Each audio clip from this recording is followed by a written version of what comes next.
அன்புள்ள சகோதரர்களே சகோதரிகளே, ரசூலுல்லாஹி ஸல்லல்லாஹு அலைஹி வஸல்லம் எந்த அளவுக்கு இந்த அன்பை பற்றி ஆர்வம் ஊட்டியிருக்கிறார் என்பதற்காக சில செய்திகளை நான் சொல்லுகிறேன். அந்த நெகிழ்வுத்தன்மை கொண்ட அந்த பண்பை வளர்த்து கொள்ள வேண்டும் என்பதற்காக எந்த அளவுக்கு ரசூலுல்லாஹி ஸல்லல்லாஹு அலைஹி வஸல்லம் அவர்கள் சொல்லி இருக்கிறார் என்பதற்காக சில செய்திகளை நான் சொல்லுகிறேன்.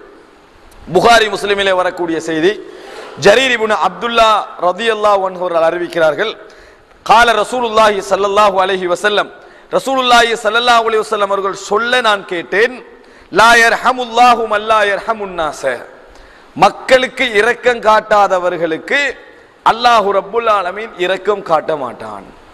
மக்களுக்கு அன்பு செலுத்தாதவர்கள் மீது அல்லாஹ் ரப்புல் ஆலமீன் அன்பு செலுத்த மாட்டான்.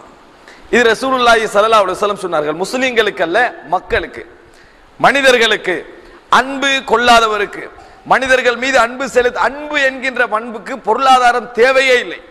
நான் ஏற்கனவே சொன்னது போன்று நெகிழ்வுத்தன்மை மாத்திரம்தான். ஒரு மறைமுகமான வேதனை கலந்த உள்ளத்தில் ஏற்படக்கூடிய ஒரு நெகிழ்வு தன்மை தான். அந்த உணர்வு இல்லாதவருக்கு அல்லாஹ் ரப்புல் ஆலமீன் என்ன செய்ய மாட்டான்? இரக்கம் காட்ட மாட்டான், அன்பு செலுத்த மாட்டான். வீதியிலே ஒரு அல்லல் படுகின்ற ஒரு சிறுவனை நீங்கள் காணுகிறீர்கள், ஒரு சின்ன பிள்ளையை காண்றீங்க, உங்களோட உள்ளம் இவனுக்கு ஒரு உதவி செய்வதற்கு நம்மளுக்கு வழி இல்லையே என்று ஆதங்கப்பட்டால் அதுக்கு பேர் என்ன? அன்புதான். இந்த உணர்வு இல்லாதவருக்கு அல்லாஹு தாலா என்ன செய்ய மாட்டான்? இரக்கம் காட்ட மாட்டான். அல்லாஹு தாலா லா யர்ஹமுல்லாஹு மன் லா யர்ஹமுன் நாஸ, மக்களுக்கு கருணை கொள்ளாதவருக்கு, மக்கள் மீது அன்புள்ளம் கொள்ளாதவருக்கு அல்லாஹு தாலா இரக்கம் காட்ட மாட்டான் என ரசூலுல்லாஹி ஸல்லல்லாஹு அலைஹி வஸல்லம் அவர்கள் சொன்னார்கள். அப்படி என்றால் அல்லாஹ்வுடைய கருணை எங்களுக்கு தேவை, அல்லாஹ்வுடைய இரக்கம் எங்களுக்கு தேவை. உலக ரீதியான விஷயங்களை அடைந்து கொள்வதற்கும் எங்களுக்கு தேவை, அதே நேரத்தில் உள ரீதியான விஷயங்களை நாங்கள் அடைந்து கொள்வதற்கும் எங்களுக்கு தேவை. அன்பு, பொறுமை, வாய்மை, நேர்மை, இது போன்ற விஷயங்களை நாங்கள் பெற்றுக்கொள்ள வேண்டும் என்றாலும் அல்லாஹ்வுடைய அன்பு இருந்தால் தான் நாங்கள் உண்மை உள்ளவர்களாக இந்த உலகத்திலே இருப்போம். அல்லாஹ்வுடைய அன்பு இருந்தால் தான் பொறுமை உள்ளவர்களாக இருப்போம். அல்லாஹ்வுடைய அன்பு இருந்தார்கள் தான் மன்னிக்க கூடியவர்களாக இருப்போம். அல்லாஹ்வுடைய அன்பு இருந்தால் தான் விட்டு கொடுக்க கூடியவர்களாக இருப்போம். அல்லாஹ்வுடைய அன்பு இருந்தால் தான் இந்த உலகத்தில் பொருளாதார ரீதியான விஷயங்கள் கூட நாங்கள் ஜெயம் பெற்றவர்களாக இருப்போம். அன்புள்ள சகோதரர்களே, எனவே அல்லாஹ்வுடைய அன்பு உள ரீதியான வள ரீதியான விஷயங்களுக்கு இரண்டுக்குமே அல்லாஹ்வுடைய அன்பு அவசியம். அது தேவை என்றால் மக்கள் மீது எங்களுக்கு கருணை இருக்க வேண்டும், மனிதர்கள் மீது எங்களுக்கு அன்பு இருக்க வேண்டும் என்று ரசூலுல்லாஹி ஸல்லல்லாஹு அலைஹி வஸல்லம் அவர்கள் சொல்லி காட்டுகிறார்கள். இரண்டாவது பாருங்கள், முஸ்லிமிலே பதியப்பட்ட செய்தி, இயாத் ரலியல்லாஹு அன்ஹு அவர்கள் அறிவிக்கிறார்கள், ரசூலுல்லாஹி ஸல்லல்லாஹு அலைஹி வஸல்லம் அவர்கள் சொன்னார்கள், அஹ்லுல் ஜன்னதி தலாஸா, சொர்க்கம் போகின்றவர்கள் இந்த மூன்றில் ஒரு குழுவினராக இருப்பார்கள். ஒன்றோ இந்த பண்பு இருக்கணும், அல்லது இந்த பண்பு இருக்கும், அல்லது இந்த பண்பு இருக்கும் சொன்னாங்க ரசூலுல்லாஹ்.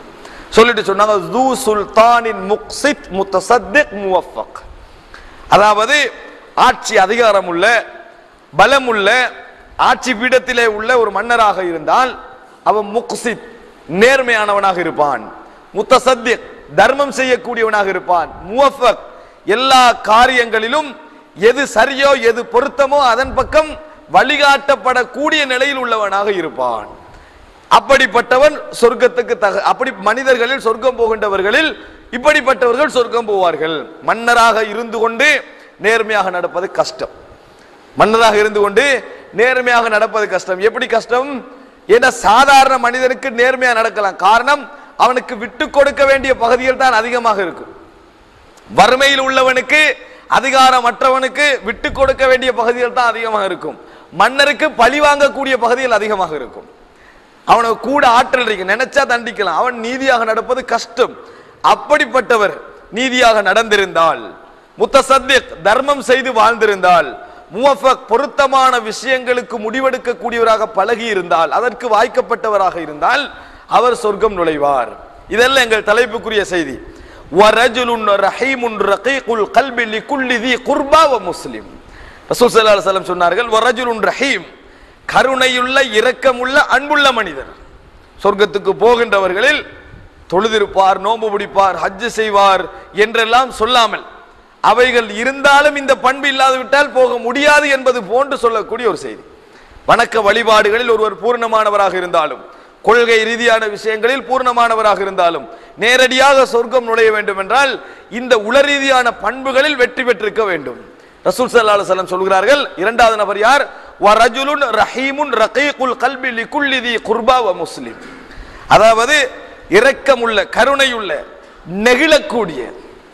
நெகிழக்கூடிய உள்ளமுள்ள. அந்த வசனத்தை பாருங்க. ரஹீம் இரக்கமுள்ள, ரகீகுல் கல்ப் என்றால் நெகிழக்கூடிய உள்ளமுள்ள, கருணையுள்ளவர், நெகிழக்கூடிய உள்ளமுள்ளவர். யாருக்கு? லிகுல்லி தி குர்பா, எந்த உறவினராக இருந்தாலும் சரி, வ முஸ்லிம், எந்த முஸ்லிமாக இருந்தாலும் சரி, அவர்களை பற்றிய நெருக்கமான நெகிழ்வான உள்ளம் கொண்ட, அன்பு கொண்ட, மன்னித்தல் என்ற உணர்வு கொண்ட, விட்டு கொடுத்தல் என்கின்ற உணர்வு கொண்ட ஒரு முஸ்லிம் சொர்க்கத்திற்கு தகுதியானவனாக இருப்பான்.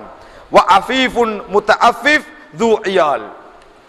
அடுத்தவர் யார் என்று சொன்னால் வ அஃபீஃப், பேணுதலாக வாழக்கூடிய, முத்தஅஃபிஃப் அதே நேரத்தில் பேணுதல் என்கின்ற தன்மைக்காக பாடுபடக்கூடிய, தூயால் அதே நேரம் குடும்ப செலவுகள் அதிகமாக உள்ள, குடும்ப விஷயங்கள், குடும்ப பிரச்சனைகள் அதிகமாக உள்ள, சுமையுள்ள ஒரு மனிதரும் சொர்க்கம் நுழைவார்.